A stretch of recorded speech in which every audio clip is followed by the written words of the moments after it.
Um, how many are we now?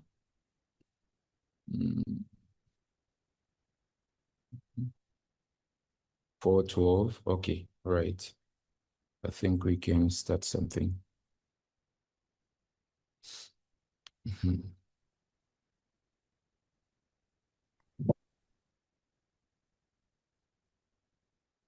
Okay, so can you see my screen?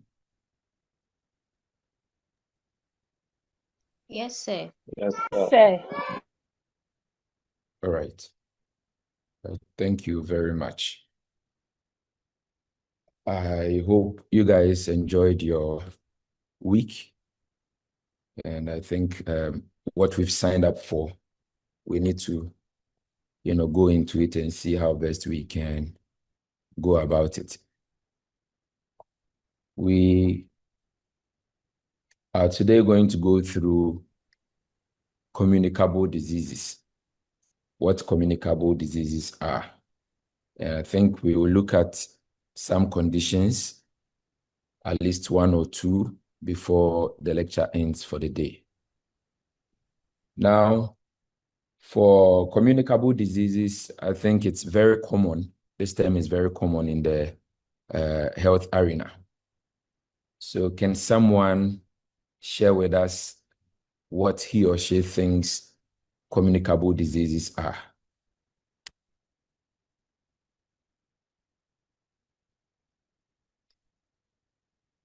Yes, before I come in, if anyone, yes, or say, Nyame Stephen. Okay, sir, good afternoon. Good afternoon. Communicable disease is an infectious or transmissible disease or any illness caused by a pathogen, such as bacteria, virus, or Okay, thank you. Daniel, you can also talk. fungi Hey, you to are still another. talking. Okay, thank you very much, Stephen. Daniel, go ahead. Okay, so it is any disease or illness that can be transferred from one person to another. Okay, thank you very much. Sandra. Okay, just as Daniel said, there are disease conditions that are easily transmitted to other persons and it can affect a number of people at a time. Okay, all right, thank you very much. Daniel, your hand is still up. Is it that you have something else to share or? Okay, all right. Thank you very much. So in today's lecture, we will introduce or we will talk about what communicable diseases are. And we will take one of the communicable diseases that we'll be dealing with in, for this semester. We will look at tuberculosis. We will talk about the classifications, the causative organisms. As a matter of fact, every condition that we will touch on, we will talk about the classifications, the causative organism, the mode of transmission. We will go a little deep into the pathophysiology, look at the clinical manifestations or signs and symptoms, some diagnostic investigations, and we will look at the medical management as well as nursing diagnosis, nursing management, the complications, and preventions. Okay. All right. So talking about communicable diseases, just as we have here, we say there are diseases or illnesses that can be transmitted from one person to another person or from a reservoir, that is the source of the infection, to a susceptible host. And so in other words, diseases that can be passed on to another person. That is what communicable diseases are. And talking about communicable diseases, there are some key ideas or some key things that we need to acknowledge. For communicable diseases to occur, some three elements are involved. Three elements are involved. That is, we should have the infectious agent, being it bacteria, virus, fungus, parasite. So that infectious agent must be present. And then there should be a source or a reservoir. That is you, the person or whoever that has let me even put it in general, a person, animal, or even the environment. And then a susceptible host, someone who is vulnerable enough to get the infection coming from the infectious agent. And so infectious agent, the reservoir or source, susceptible host, someone whose immunity cannot resist infection. And so, for example, we can talk about the tuberculosis. Okay. Yeah, just as I have here, let me move to the next. Okay. There is something we call communicable period. And so communicable period is the period when an infected person can transmit the disease to others. So period, the time range or the period that an infected person can transmit the disease to others. But then we are supposed to put some measures in place to prevent these things from happening. And some of the control measures that we can put in place will be one, personal hygiene, improving on our personal hygiene, community sanitation, that is more or less social hygiene, public health education, early disease detection. You know, talking about communicable diseases, public health comes to play because majority of the time, what we want to do is to prevent the occurrence of the disease before it even happens. And so one, going into various communities or even the people coming around us where we find ourselves, you know, educating them on the things that are likely to bring about certain diseases or certain conditions. So once we are able to take care of those things, we are able to put these measures in place, the disease or the illness will not even emerge to start with. All right. Now, let's go to types of communicable diseases. The types of communicable diseases. You know, communicable diseases can be classified according to their source or transmission route. So for respiratory infection, it can spread through air or droplets. For example, talking about influenza or tuberculosis. Additionally, intestinal infections could also be spread through contaminated food or water. Arthropod-borne infection could also be spread through insects or vectors, for example, plague. And surface infection, which mainly affect the skin or superficial tissues. For example, a condition like leprosy.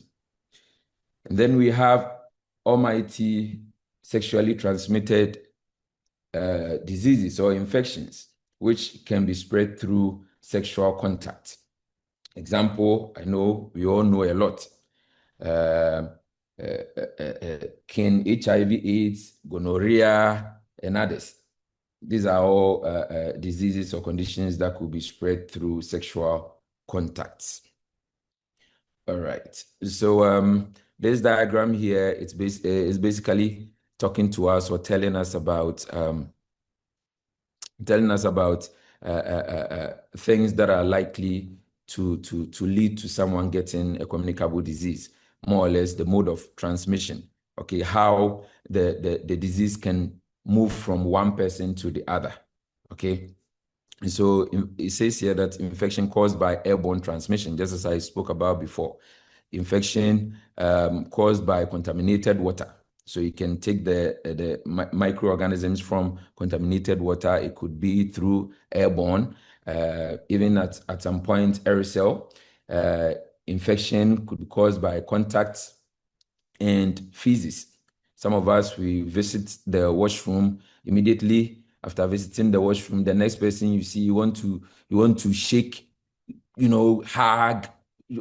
I mean, don't pick your microorganisms and come out and share. You know, there are some things that we always need to put in place. So in order not to have some of these things happen, there are some, you know, hygienic precautions or things that we're supposed to do to save ourselves from getting some bacteria or viruses or some microorganisms that we do not need in our body. All right. Now let's talk about tuberculosis. Let's talk about tuberculosis. Tuberculosis, can somebody talk to us a little about tuberculosis before I come in?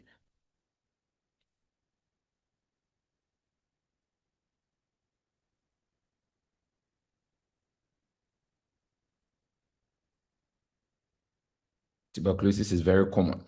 Anybody at all to talk to us about it?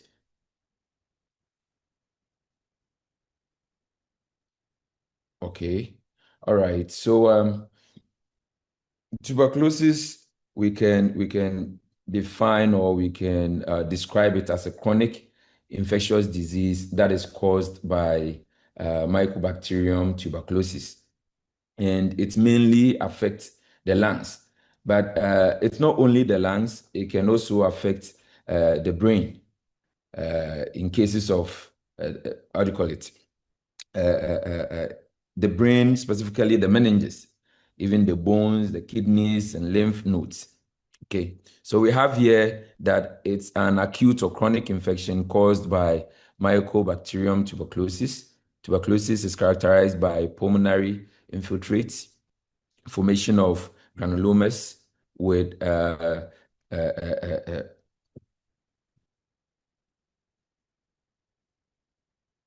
sorry, get me water. Yes.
Okay, sorry. So I said tuberculosis is characterized by pulmonary infiltrates, formation of granulomas with caseations, or more or less, in other words, tissue death or necrosis, fibrosis, and cavitation. All right. We need to understand that for some of these conditions to occur, especially tuberculosis, some other factors come to play. A condition like tuberculosis, if we are to really consider, we mainly can associate it with poverty, people with lower income, and then people living in overcrowded places, people who do not have, you know, access to good foods, or getting enough food that contains nutrients that the body needs. So in situations of malnutrition and even poor healthcare systems. And so it infects about 1/3 of the world's population. That alone tells us that tuberculosis is not something that we should see as adequate. It's not like that. It has actually played a role in the destruction of people. All right. Now let's go to the pathophysiology of tuberculosis. But before I go through it, can somebody talk to us a little about it, the pathophysiology of tuberculosis? Whatever, you don't need to give me the exact, but then whatever you think could bring about tuberculosis, the pathophysiology of it, the step by step, something like that. Anything at all that you can share. You just need something about how the disease develops inside the body, okay, after the infectious agent gets into the body. Anybody at all?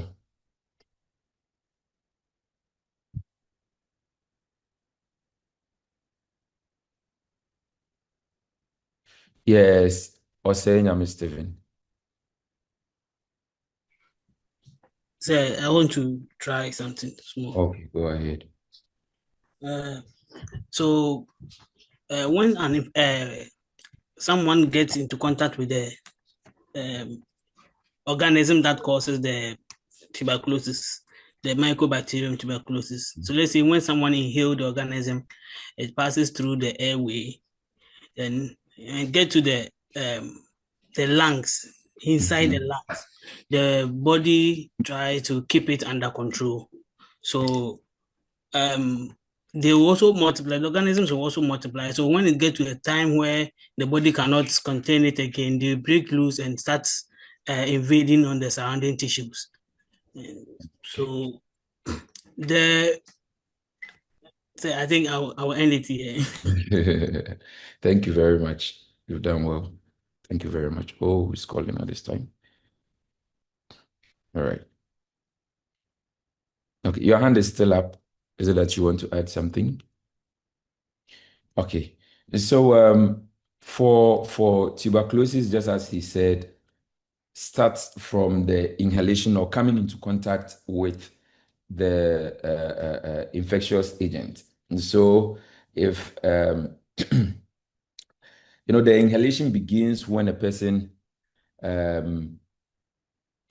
should I even put it this way? The problem itself, the infection itself begins when a person inhales time.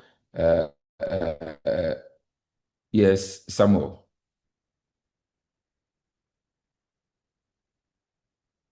I wanted to Samuel, try. you had your hand up. Yes, I wanted to try small then. Okay, go ahead. Hello. Okay. I want to try something small, not Yes, go ahead. Go necessarily. ahead. When it comes to the pathophysiology of tuberculosis, we have a period called when the person comes into contact with the infectious agent, that's the microbacterium tuberculosis. Then when the person comes in contact with the infectious agent, that place is not necessary that the person is active having the tuberculosis, because human beings as we are, we all in one way or the other have the tubercle within us, but it becomes manifested when the person immune system becomes weak and then cannot continue fighting with the bacteria. Then the signs and symptoms. Okay, so with tuberculosis, you have the called latent active period. So that's something small that I want to talk about. Okay, thank you very much. Thank you very much. Yes, Lisa. Okay, so hello. Go ahead. Okay, I also say something small about it. When someone inhales the microbacteria and it gets into the lungs, the microbacteria covers itself with some hard shell, which prevents the microorganism to fight against it. So when that happens, the microorganisms also put some liquid substance around it to prevent it from spreading. So when the person who inhaled the microbacteria into the lungs system lowers, or the person's immune system lowers, that substance, that hard substance around the mycobacterium breaks and it starts to spread. That's the period when the person starts to cough and does it show the symptoms of TB. That's the little I can say. Thank you very much. So basically, just as they said, it starts from when the person inhales droplets containing the TB bacteria. Okay. And from there, the bacteria reaches the alveoli of the lungs. And we know the alveoli to be something that takes care of gas exchange. From there, the body doesn't just leave the thing to go on. It tries to respond to it. So macrophages attempt to destroy the bacteria that has now gained grounds in the system. And then the body forms granulomas. That is the wall that she was talking about to wall off the infection. And the lesion becomes a fibrous mass, and that fibrous mass we call Ghon tubercle, or the spelling of the Ghon is Ghon. And from there, the bacteria remains inactive because the body is trying to fight it. But then when the immune system goes down, or when you start putting up certain attitudes, like taking in alcohol, let's say someone who is malnourished, anything at all like that, that will bring your immunity down. If that thing comes in and the immunity goes down, when the immunity drops, then it starts activating it. And then we start seeing some signs and symptoms that people with TB normally exhibit. All right. Now we have some classifications. And so the classification basically helps health professionals, you and I, to be able to determine whether a person has been exposed, whether the person is infected, or whether the person has active disease. And a guide's treatment, again, helps us in monitoring, and with the public health people, helps them in making some decisions. Okay, so now the classes are basically 5, 0 to 5. We are going to go through all the classes from the...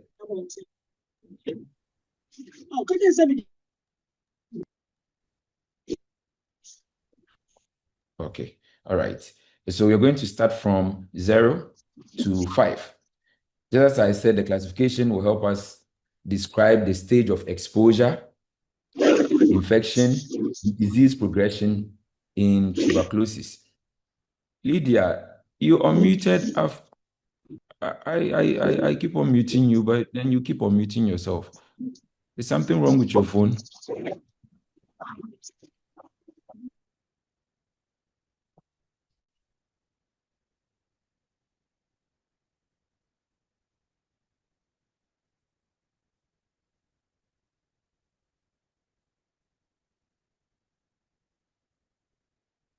Okay, so starting from class 0, in here we can see here there is no exposure or infection.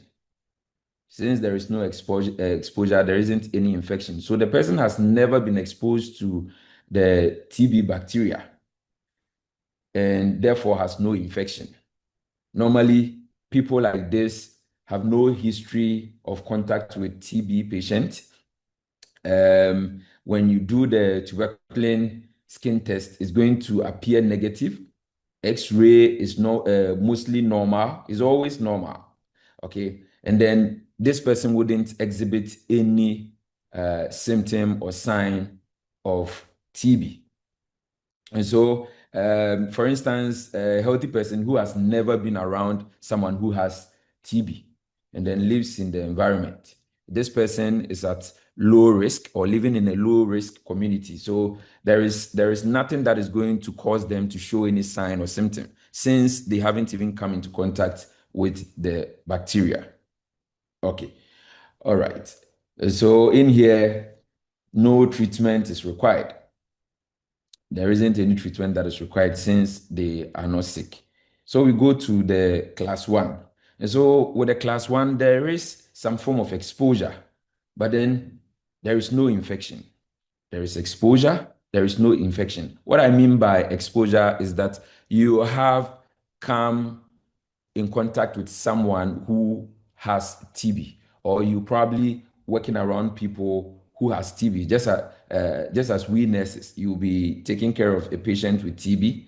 For the mere fact that you're taking care of a patient with TB doesn't mean that you must get it. You may be taking care of the patient, but then you may not be having TB at that particular point in time. All right. So just as I said, the person may be exposed to someone with TB, but the bacteria have not infected the person. The immune system successfully prevents the bacteria from establishing infection.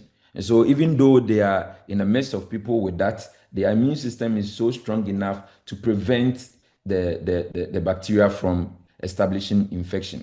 And so with these people too, when it comes to history, one, we can say that they've ever gotten close to people with TB. But then the tuberculin skin test will still come out negative since their immune system is too strong or strong enough to protect them from getting the bacteria. So they are not going to exhibit or show any symptom, and even the chest x-ray is going to appear to be normal. All right. So people like this, people like you and I, most especially some of us that are still on the ward working, you need to make sure that you put on your PPEs working around people like this, because the least thing, you don't know what may happen to you to bring your immune system down. And once the immune system goes down, these microorganisms can take some form of effect in our system, and at the end of the day, we are not going to get what we desire to get. We're not going to have a system to be in that strong state. Now we go to the class 2. Here, there is latent infection, but no disease. What I mean by that is that the person is infected with the Mycobacterium tuberculosis, but the disease is not active. The disease is not active. The bacteria are alive, but dormant in the body. Okay, they are alive, but then they are unable to do anything in the body. The immune system forms granulomas to contain the bacteria, eventually making the bacteria remain inactive. And so, if you are to check the how do you call it? If you are to have the tuberculin skin test, it's likely to come out positive. Okay, it's going to come out positive, but then there wouldn't be any symptom. They wouldn't be showing any symptom. And if you are to take chest x-ray, it may appear normal. And even if you're going to see some things, it's not going to show anything significant. Okay. All right. But then the point is, at a point in time, latent can become active. They can be active when the immunity drops, just as what I spoke about when I was talking about the pathophysiology. When the immunity drops, your system will start showing some of these things, because it's going to trigger the bacteria or the microorganism to activate. And some of the things or the common triggers could be malnutrition, diabetes, old age, people with HIV infection, and people taking immunosuppressive drugs. So some of these things can trigger the bacteria. All right. So we normally say that the latent TB is usually treated with preventive therapy. Okay. And so let's move on to the class 3. Here we have the active tuberculosis disease. We have the active tuberculosis disease.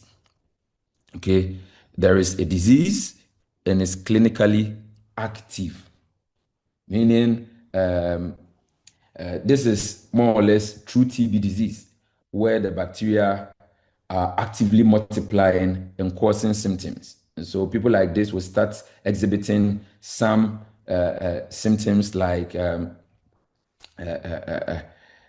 signs and symptoms like cough, fever, night sweating. For the fact that we have night sweating in here doesn't mean that when you sleep in a room that is not ventilated enough and you start sweating in the night, you have TB. No, that's not what we are saying. All you need at that point in time is not the hospital. You need money to buy fan, not TB medication. But then people with a TB or people at this level within this class do normally exhibit these symptoms and signs. And so there might be some weight loss. They normally experience chest pain and are mostly tired. Okay, all right. And for the cough, it's normally within more than 2 to 3 weeks. In some instances, they may cough blood. All right. So at this level two, if you are to do the test, it's going to come out positive. And then the chest x-ray is definitely going to appear abnormal. All right.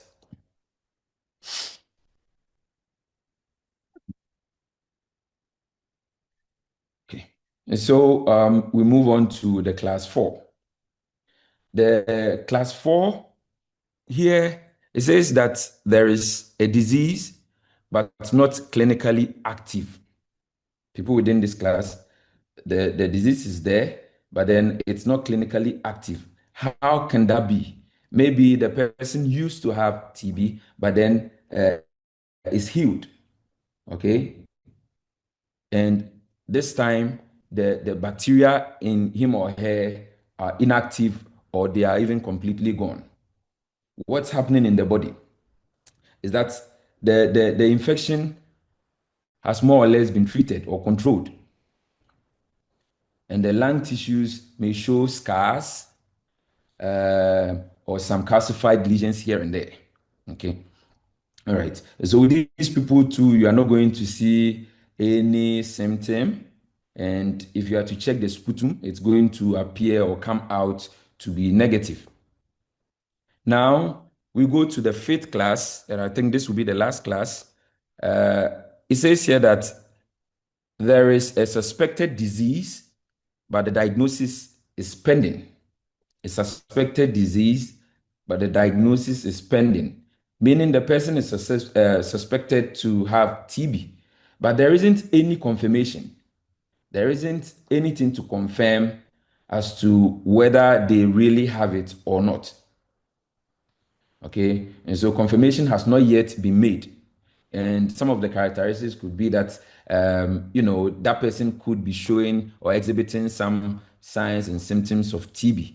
But because the investigation is still ongoing, we cannot come out and say for a fact that this person has TB. So, for example, you can have someone presenting with chronic cough, night sweat, rapid weight loss and all. You just seeing these things alone cannot give you the right to give a confirmatory statement that this person has TB.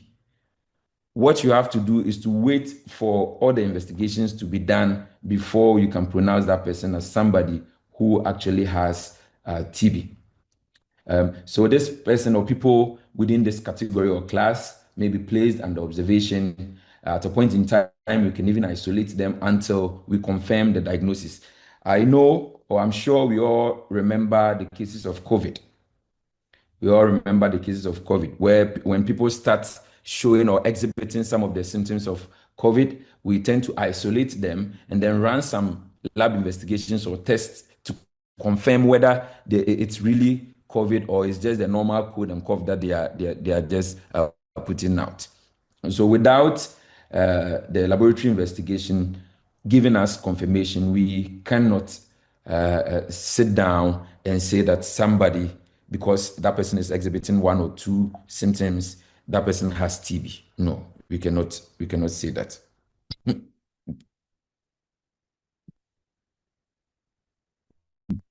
Now, what is likely to put someone at risk, or what are some of the predisposing factors? What are the people at risk of getting TB? Is it Phenoria? I don't know if I got your name correct. Yes, sir. Sir, please, good afternoon. Sir, please, I Good want to afternoon. ask about the latent phase. I want to find out that if somebody is at this stage or this class, and maybe the person is exposed to someone with compression, can the person get the immunocompressed person infected at this class? I mean, the class 2. I think all that we are talking about, even for you to go through those stages, it means that your immune system is, strong up to a point. So if it gets to a point where your immune system is, totally compromised, or, very compromised, I don't know how to better put it. But then if it gets to that point, then it means the immune system wouldn't be able to take care of it. So you going through these stages and or you just cut it short, and then the signs and symptoms may start popping up. Because people going through the stages little by little are people that we assume to be having some form of strong immunity. But then if, per what you said, they already have weak immune system, then it means it's definitely going to show up. Okay. So Sandra Boatima. Sir, please, it's like I'm not getting well. I meant to ask that, not the person who is at the latent phase, but another person who is exposed to the person at the latent phase, whose immunity is compromised. I mean, not the person who is at the latent phase, but the other person who is been exposed to the person at the latent phase, whose immunity is compromised. Sir, please, I don't know if you got me. So if I get you, you are asking if someone is within the latent stage, is it possible that that person can give the virus, or yes, infect another person with the bacteria? Is that what you're asking? Yes, sir. And that other person have immunocompromised. Well, can any Emmanuel, are you answering the question or what? Yes, can anybody come in before I come in? Do you think someone within the latent stage will be likely to, transmit the bacteria to another person? Yes. Yeah. From or okay, any of you can start talking now. Yes. So I think you can infect the person, because the latent state doesn't mean that you don't have the disease. You have the disease, but due to your strong immune system, the bacteria are not active. But that doesn't mean you cannot give. So once the person's immune system is compromised, you can actually transfer the disease to that person. Okay, another person. Let's hear your views. Okay, Sandra, your hand is up. Sir, mine is a question. So please let them finish answering this and then I'll ask my question. Hello, sir. Yes, go ahead. I think the person can get infected because the immunocompression itself is already putting the person at risk. Whether that's the person that has not yet had the infection at risk.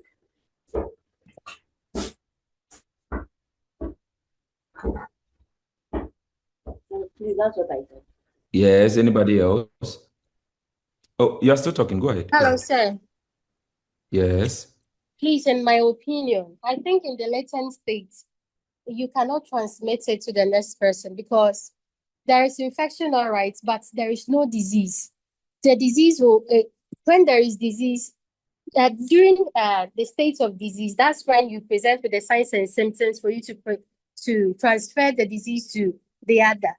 That's when the coughing and the sweating and all that stuff will come inside. So I think you cannot transmit it in the latent states. Okay. We will take the last two people when we'll be done. Okay. Olivia. For the presentation, in my theoretical lesson. Hello, sir. Good afternoon. Why can presentation once more assembly? Yes, go ahead. Sir, please, I also think the person within the latent phase can transmit it because the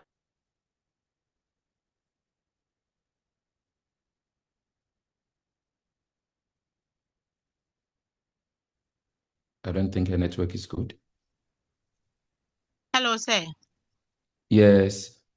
I'm also thinking the person within the latent phase can also transmit it because the bacteria is already dislodged in the alveoli, and then if the person coughs out, the person may transmit the bacteria into the air, and then another person with weak immune system inhale it and then can also get it. That's what I also think. Okay. All right. But do you guys remember that I said at the latent phase, the bacteria is dormant? So it means the bacteria may be present in the body, but it's more or less inactive. Okay? It's more or less inactive. And people like this or people within this category do not, they don't feel sick and they are not showing or exhibiting any sign or symptom. Okay? So it's almost impossible for them to pass it on to another person. Yes. Okay, Richard or Richard, however you mentioned the name, you speak last and then we'll go back to Sandra. Good afternoon, sir. Good afternoon. I think what I wanted to say is what you just said about the mode of transmission. When it's in the latent phase, at that moment, it's asymptomatic. So the person cannot transmit. The bacteria is inactive. They are not showing any signs. So they can't transfer to anybody. It's not contagious at that moment. It's the active phase that the person will be able to transmit to someone. Thank you. Thank you very much. Thank you very much. Yes, now Sandra, ask your question. And let's see how the class is going to answer it. Yes. Sir, please, I wanted to find out if the classification you've given us depicts the progression of the condition. Yes, that's basically it. If you followed the classifications, you would realize that it's more or less like the pathophysiology. Okay, sir. Thank you, sir. You're welcome.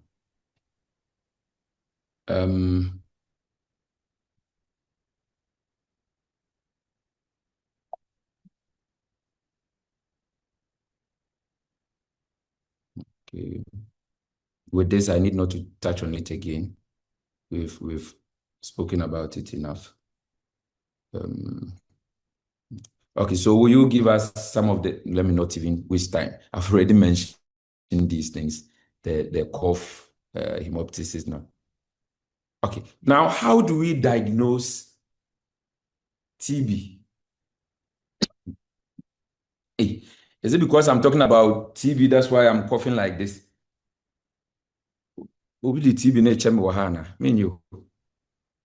Yes, the diagnosis. Yes, Lazarus. Is it Lazarus? Yes, sir. Hey, this is my first time here seeing someone with this name. Lazarus. Yes, sir. Demkwe. So you can do blood tests such as FBC, full blood count. And what is that going to show? Yeah, full blood count will manifest high white blood cells. Okay. Okay.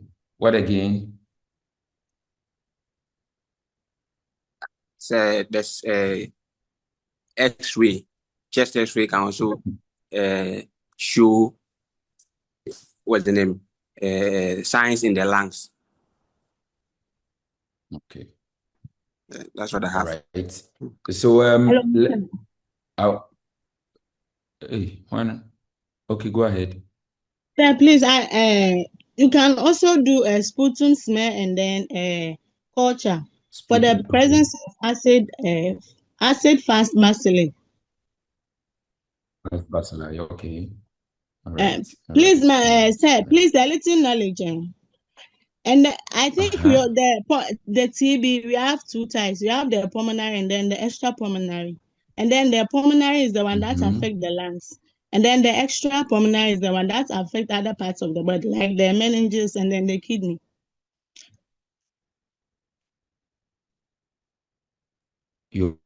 Thank you for your knowledge. Is it Olivia that just spoke? Yes, please.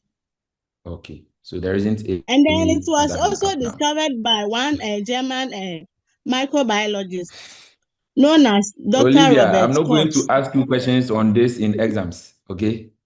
Some of the person that discovered it, then as if I intentionally didn't add them, okay? Because some of the things, though, they are facts there, but well, anyway, German, you be funny, sir. You are not in the baby before the German came in. Anyway, now the most important part is where we've got into the medical management. In our various hospitals, how I think there is a standard way of treating TB, the standard TB drugs. So how do we manage someone with TB medically? I think with the medical management of TB, it focuses on eliminating the TB bacteria and more or less preventing complications and stopping the spread of the infection. And so in our various hospitals, how can we manage TB?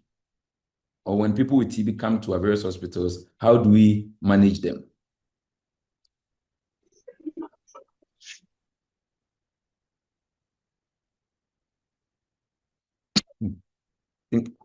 Think about it. I'll be back in a minute.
Me see a be fufu. Oh.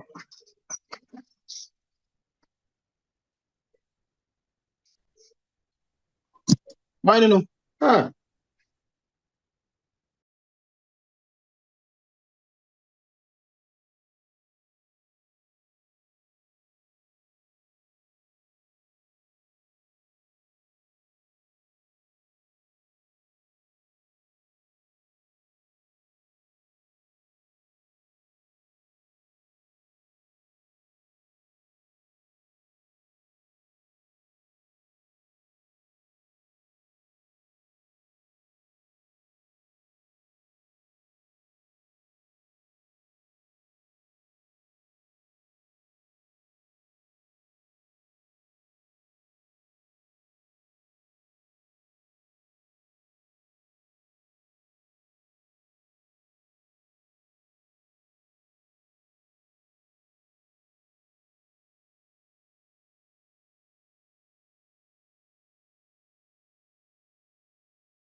Hello. Yeah, Rebecca, you can Sir, talk. good afternoon. Mhm. Good afternoon. Okay, so in our facility, when people come with TB, what we usually do is that we isolate the person. So we use barrier nursing and also nursing the patient. So we educate the patient about the disease condition. We provide the patient with nose mask if possible. We also educate the patient's relatives and for them also to perform regular hand hygiene and also to wear the nose mask. We also perform uh, activities in bulk to prevent us from going to the patient's room regularly. I think Okay. basically, and that is it. And we administer medication as prescribed. Ayo. All right. I think there was one other hand up.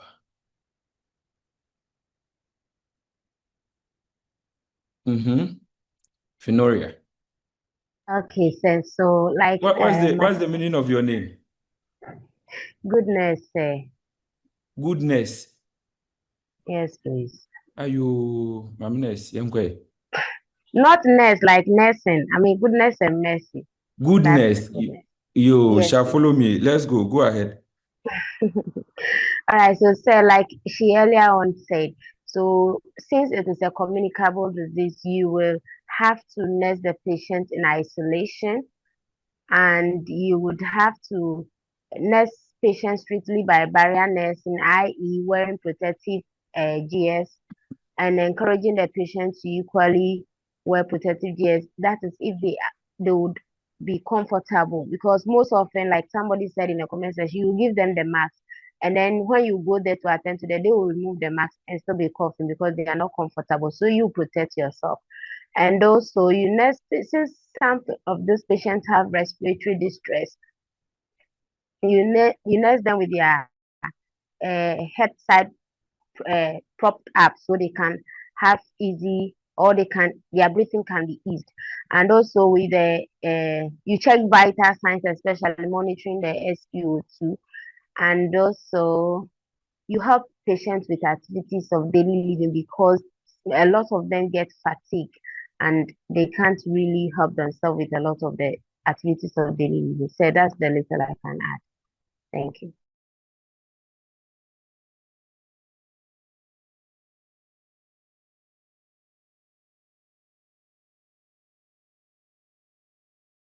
Yes.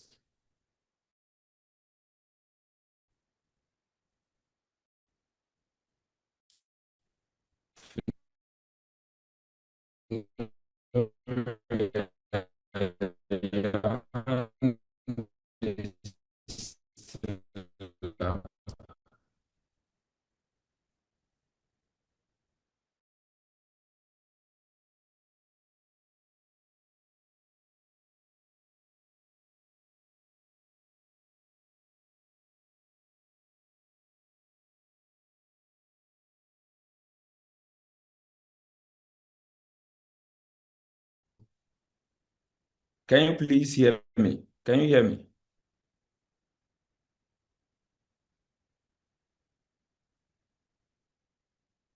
Hello?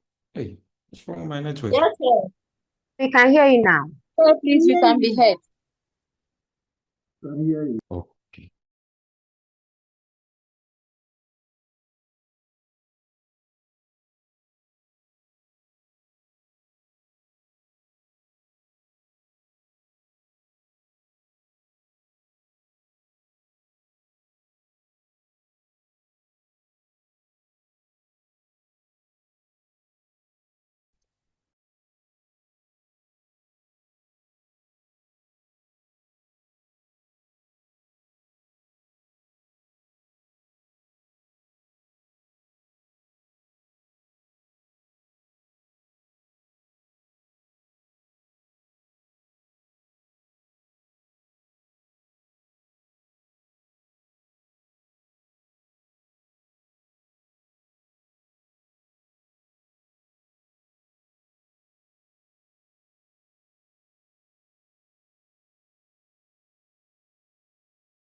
Please, the lecturer has been logged out, so let's maintain our stays and composure. Thank you.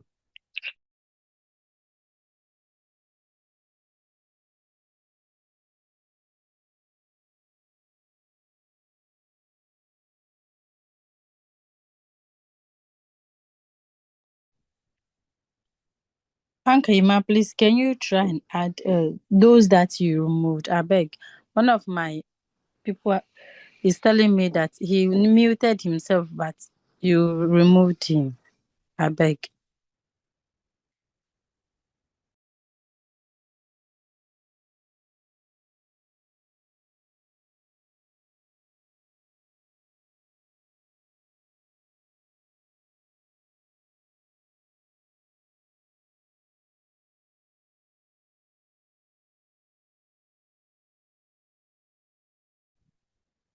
Oh, please, I haven't removed anybody.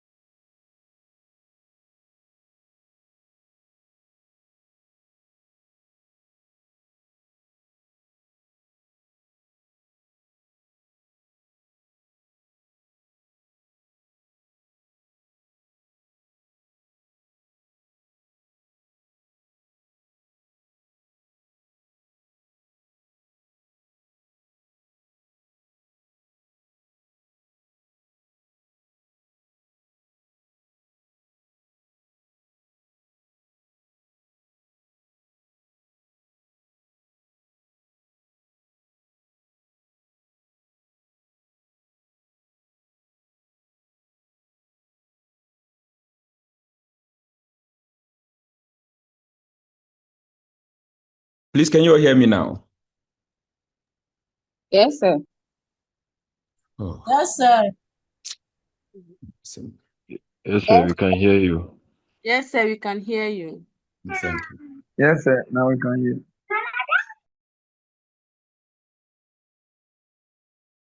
Yes, sir. We can hear you now.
Please hold on. I'm having some technical difficulties. I'll fix things soon.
Can you please see my screen? No, sir. No, please. No, sir.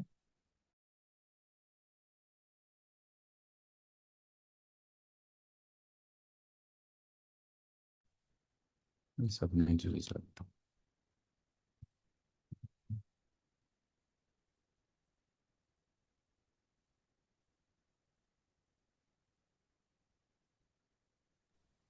Can you see it now? Yes, sir. Yes, sir. So we can Yes, see it. sir. Yes, sir, we can see it. Thank you.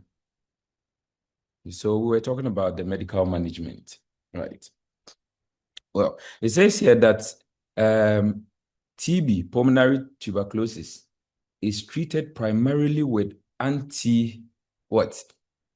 tuberculous agent for 6 to 12 months.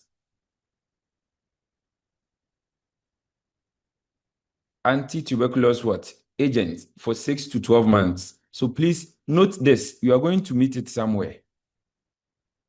6 to 12 months. And then the first line treatment. It says that for first line agent for the treatment of tuberculosis, we use what?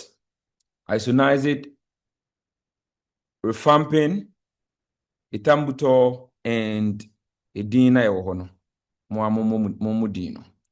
But then, so for most adults with active TB, the recommendation or the recommended dosing includes the administration of all four. Okay, all four drugs daily for 2 months, followed by 4 months of the earlier doses that we spoke about, the isoniazid and the rifampin. Now we go to the lady's point, latent TB. And it's saying that it's usually treated daily for 9 months.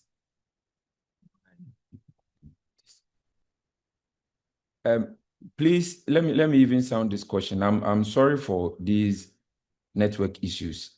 We released results yesterday and my phone is blowing up. So forgive me for that. I think that is part of the causes of the challenges that we're having. Anyway, back to business.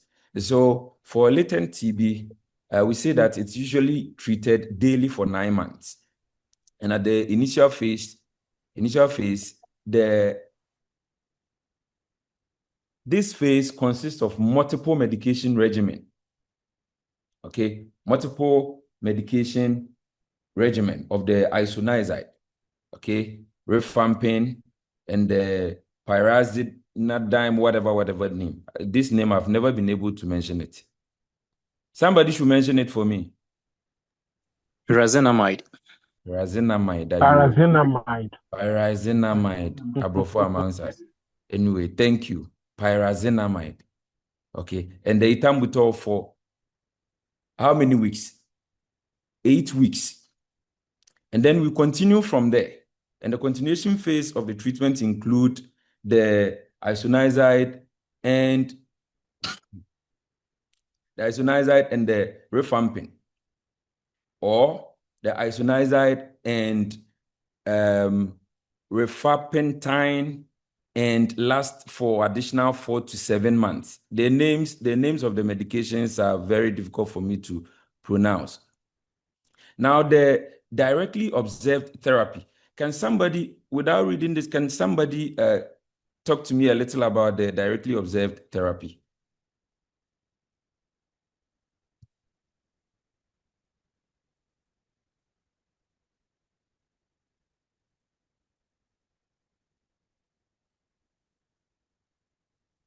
San Larry. I don't know if I mentioned your name correctly. Yeah. Okay. It means the person is supposed to take it in front of you. You don't take it home. You give the drug to Please, the I can't person hear to you swallow. speak. Can you be a bit audible? You give the drug to the person, he swallows it in front of you with water. Direct observed treatment. Juliet, come again. I said it is given directly under observation. That Okay. means the person will take the drug in front of you. You give water to the person swallows the drug in front of you before leaving. And why is that? Some people, when you give them the drug, they tend not to take it. That tends to complicate their issues. Some don't take it. Some throw them away. That is Why? what I know. But if that is what I know.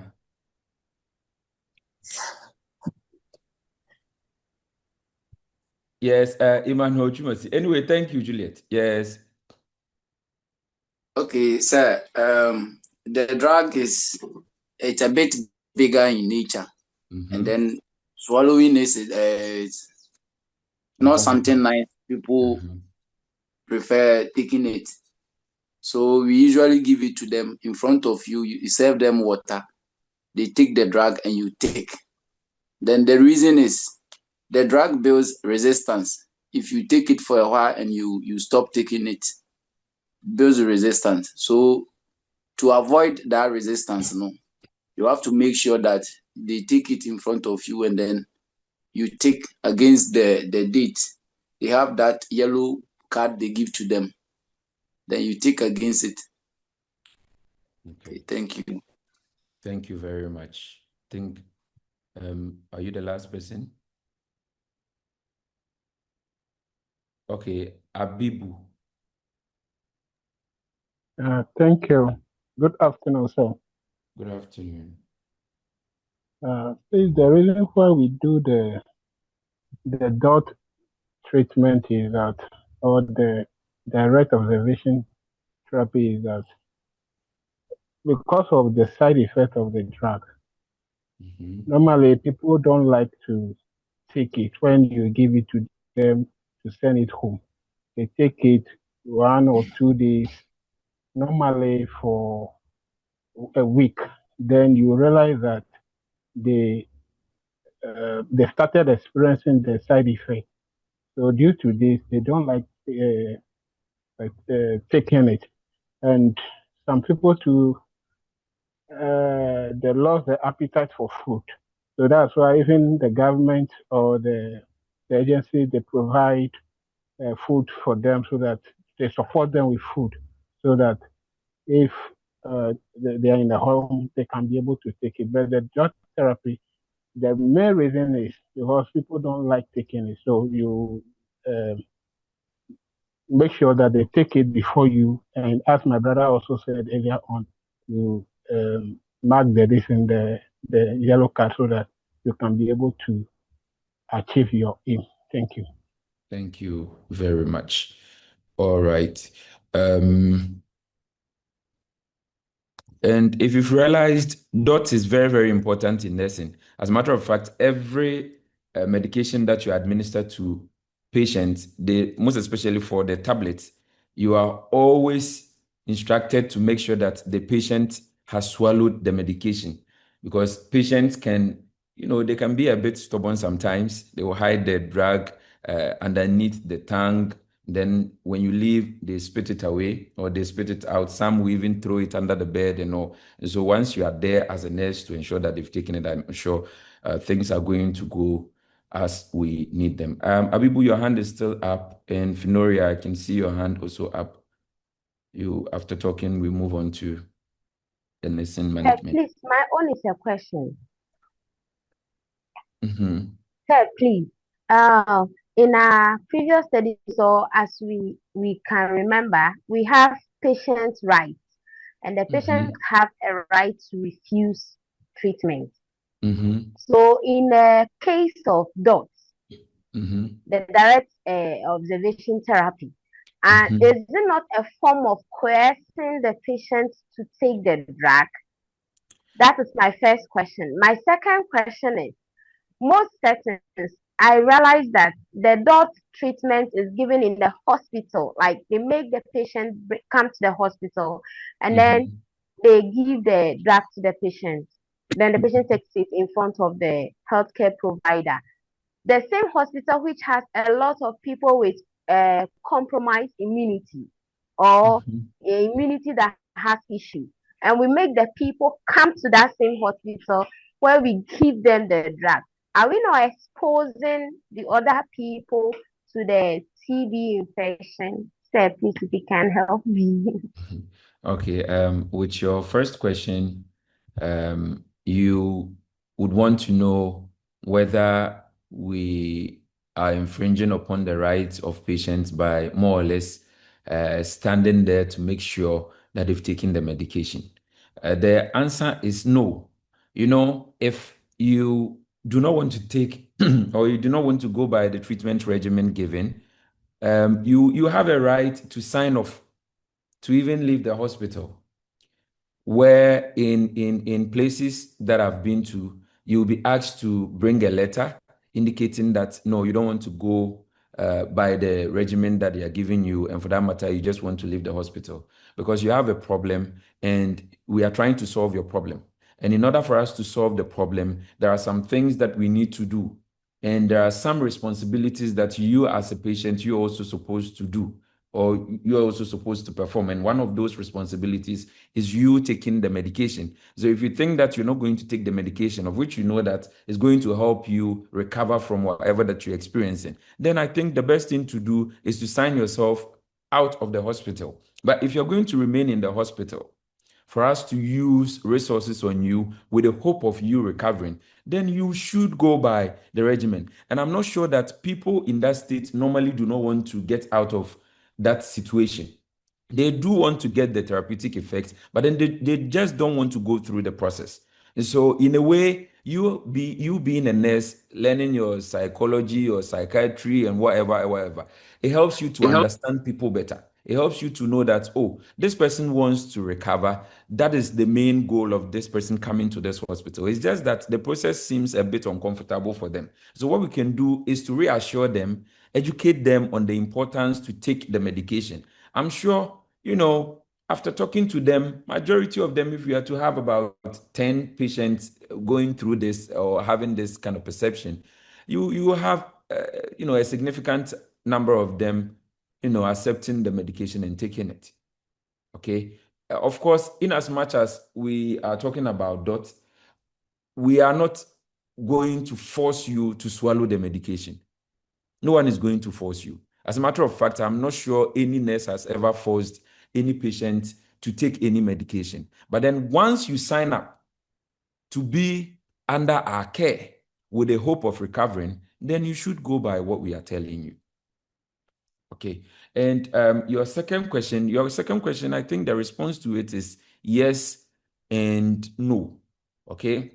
I understand people, considering whatever that we've spoken about today, we know that people with compromised immunity are, more or less susceptible of getting this kind of condition or taking it from other people. That said, whoever that has it, if that person is to stay at home, considering your first question, and this person decides not to take the medication, how are we going to be able to even follow up to know that, oh, indeed, the person has been taking the medication, but then there is some form of, resistance. The medication is not working, because this patient will never tell you that I didn't take the medication. If anything should go wrong, this patient won't come to you. Well, people are going to say, oh, me, I'm sincere, I'm whatever. But then you and I know that majority of them will never come to you when the situation gets worse and then tell you that, oh, it's my fault that my situation is worsening up because I wasn't taking the medication. It's only in rare cases that you have people being truthful when it comes to these cases or comes to these situations. So in order to be on the safer side, protecting or helping these people recover, or people with these conditions recover, we are not taking care of them alone, considering the nature of the condition. You are not saving one person. You may as well saving a household or even an entire community, because wherever they find themselves, they have the potential of infecting other people. So we want to give them that close marking to see or to know that indeed they are going by what we've given them and they are taking the medications as they are supposed to, so that at the end of the day, the desired therapeutic effect that we are all expecting will be achieved. I don't know if that answers your question. Yes, Finoria. Yes, please, sir. So, in my opinion, I think that dots should be complemented with maybe for the first for 2 or 4 weeks. Okay, for the first 2 weeks, the person should be on admission strictly, so that the person will be isolated and taken care of with a dots in mind, like being on a person or observe the person taking the drug, so that when the person is going and coming, considering transporting, going and coming in the first active stage, exposing all the people he's in the transport with and all this channel, like taking, for instance, COVID case in mind. So the door should be done with in connection with strict admission, so that the person would at least pass the level of infecting other people before going and coming. Then also the name of the drug is rifampicin and not rifampin. Thank you. Come again. The name of the TB drug is rifampicin. Epicin, not rifampin. Oh, thank you for the correction.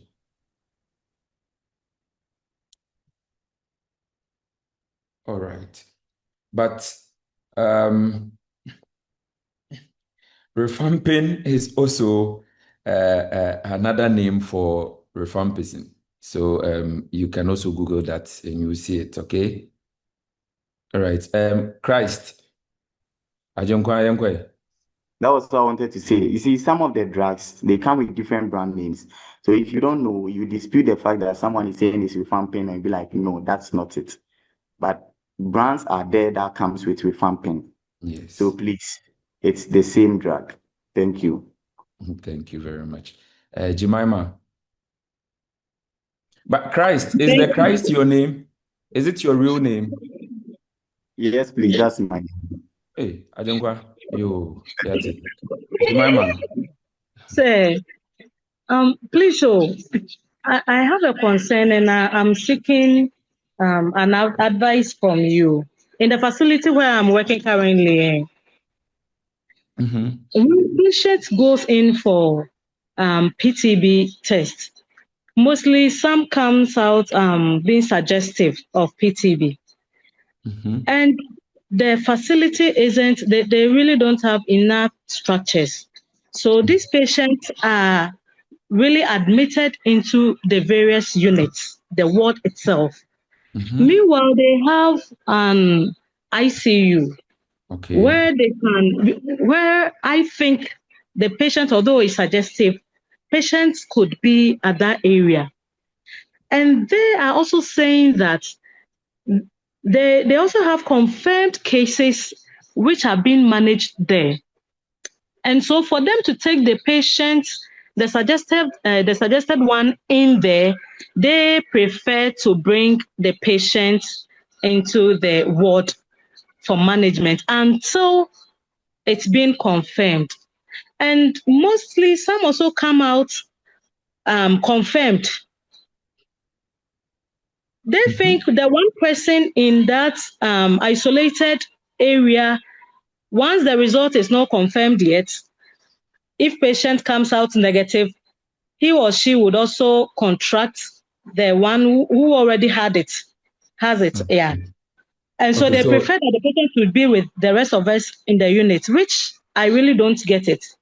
So if I get it, it means that some people may be exposed, but because we've not had the results, we are unable to make a confirmatory statement that this person has the condition.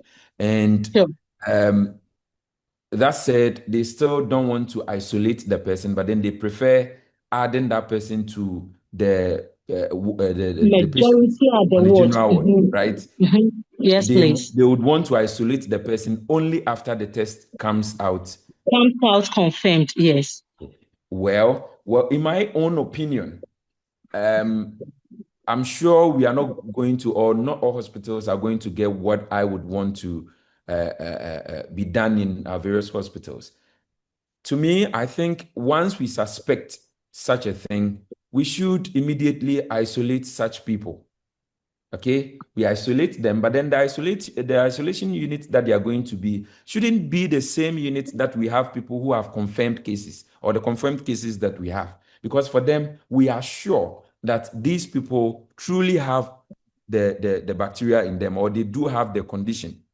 But the other people, we are just suspecting. So we should put them in the middle area where they don't get themselves, in contact with people that are not having the condition, or people we are not expecting or suspecting that they have the bacteria. And again, we don't add them to people that we are sure or people we've confirmed that have the bacteria or the infection. So we can only move them in between the confirmed cases and people who are not at risk at that moment based on their lab results. I don't know if what I'm saying makes sense to you. Yes, please. It does a lot. But thank you so very much. In our country, we lack certain facilities. We sometimes in some hospital they do even merge the male and females.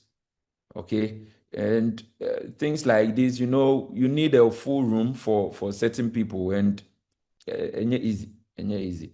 Though I'm not saying what they're doing is right. I know it's very bad because in a way, if the person turns out to be negative, it means you've again exposed the person. You need to run another labs again because they've come in contact with people who we are sure are having the condition. And if you are to put them into, or you are to add them to people who we are sure are not having the condition too, and they turn out to be positive, it means you've exposed the entire world.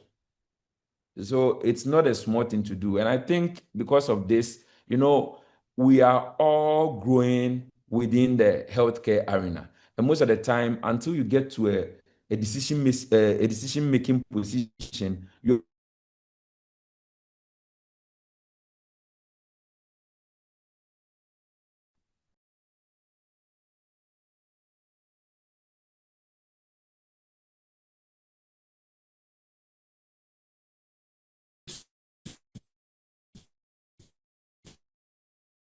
to some of these issues, things that are going to help people. But if you don't have that, if you are not in that decision-making position,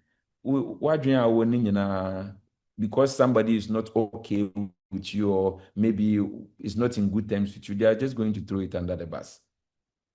Anyway, Boatin Owusu, I had wanted us to finish at least the TB so that subsequently we start a new thing. Boatin Owusu, you can talk.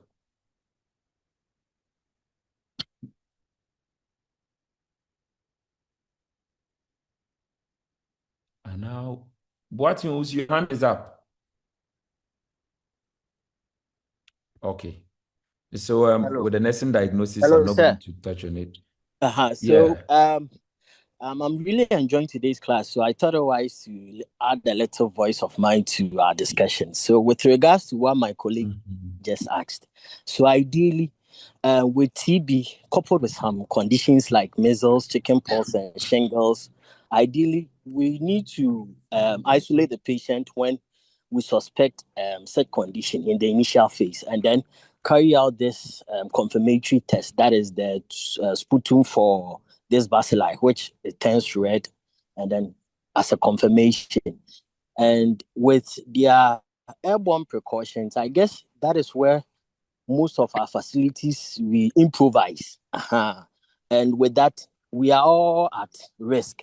And that fear alone tends to cause some sort of disturbances among us, because we know with airborne precautions, the patient needs to put on this HEPA mask or this N95, but rather we tend to give them this surgical mask, which should be rather worn by the healthcare provider.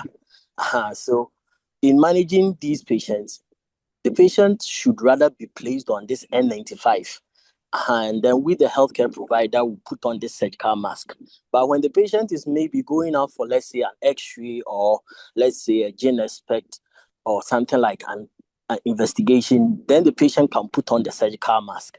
So I guess sometimes the way we go about managing these patients, putting on these airborne precautions becomes a problem for us. So I was just enjoying the class, and I felt, let me also add my voice to it. Thank you for adding your voice. We appreciate it. Okay, so let's talk about the nursing management, and I think we can end here with TB, and then next week. Is this the class that I had an assignment to be with? No? The hyponatremia, and hypokalemia. This is the class, right?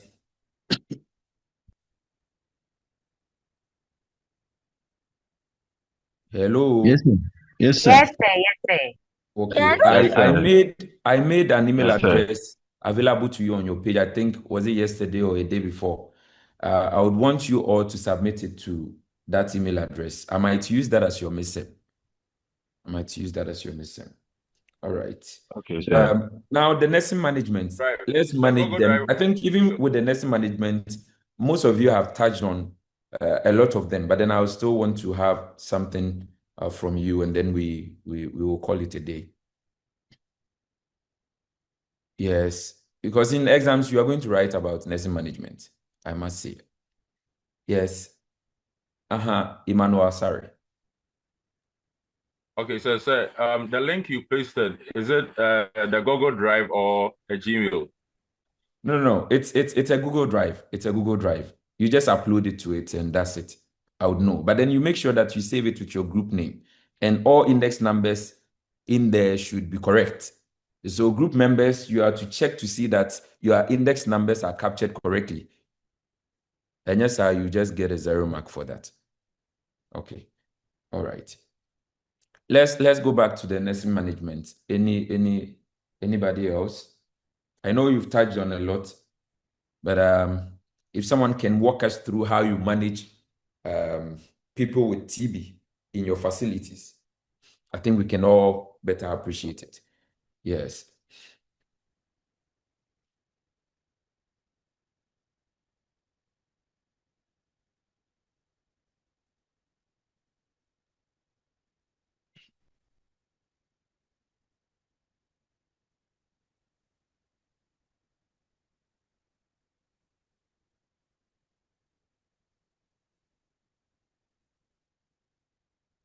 We are managing a patient with TB.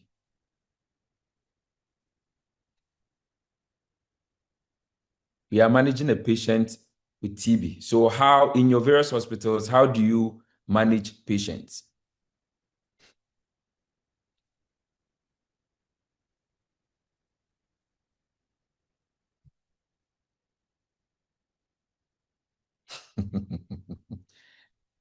Yes. Yes, Benjamin. So, hello, sir. Yes. So please, I think the first thing that you do is, since it's a communicable disease, as we've all been talking about, isolation is key. The very first thing you do is this patient comes to the ward, and then you don't mingle them with other patients. You have special isolation units for them. and then you restrict movement.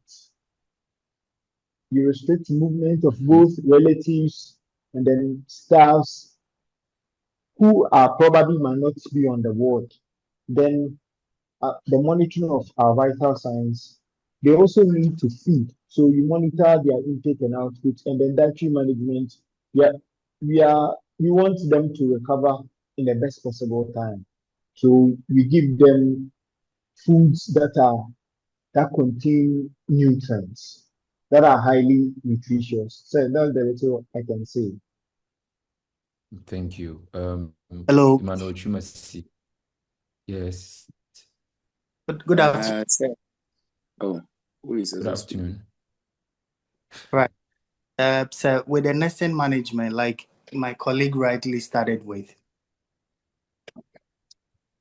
So first of all, with isolation, and then most of them also has to go with education. So basically, we provide patient with basic education on how to cough and then take care of the sputum. So basically, you provide a sputum mag containing a decontaminant for the patient, and then it should have a lid as well. And then when it comes to dietary management, we plan diet with the patient. We consider the patient's appetite. We consider the patient taste. So you plan the diet with the patient, and also the diet that is rich in vitamins and proteins to be able to help, improve the patient condition. In cases of difficulty breathing, you give supplementary oxygen. So basically, you nurse patient in a semi-Fowler's position or in a cardiac position. In situations where there is a need for oxygen, you give oxygen. You can also teach patient how to cough as well. All right. So with education as well, you teach patients not to cough around just like that or dispose sputum around just like that. Okay, so adequate hydration is very necessary.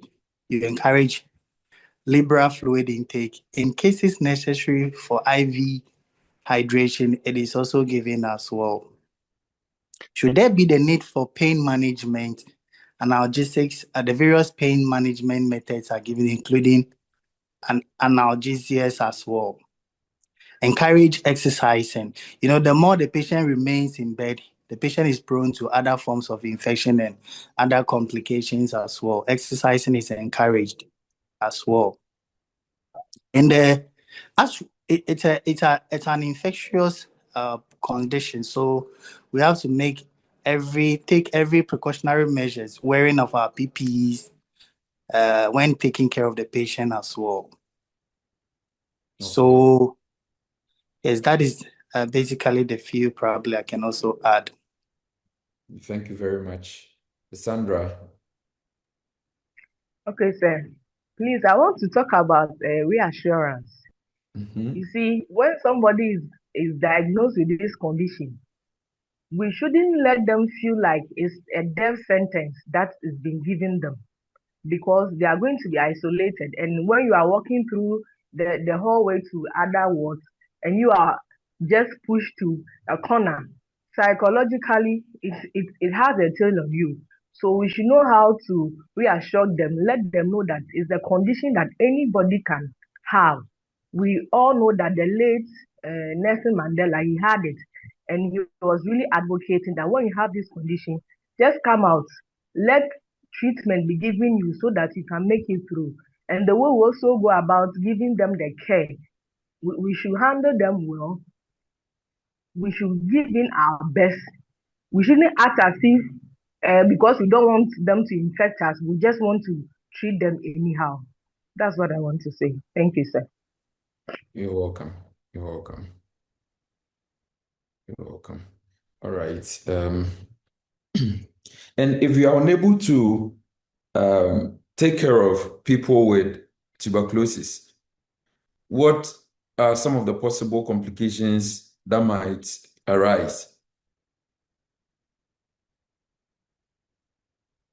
2 complications.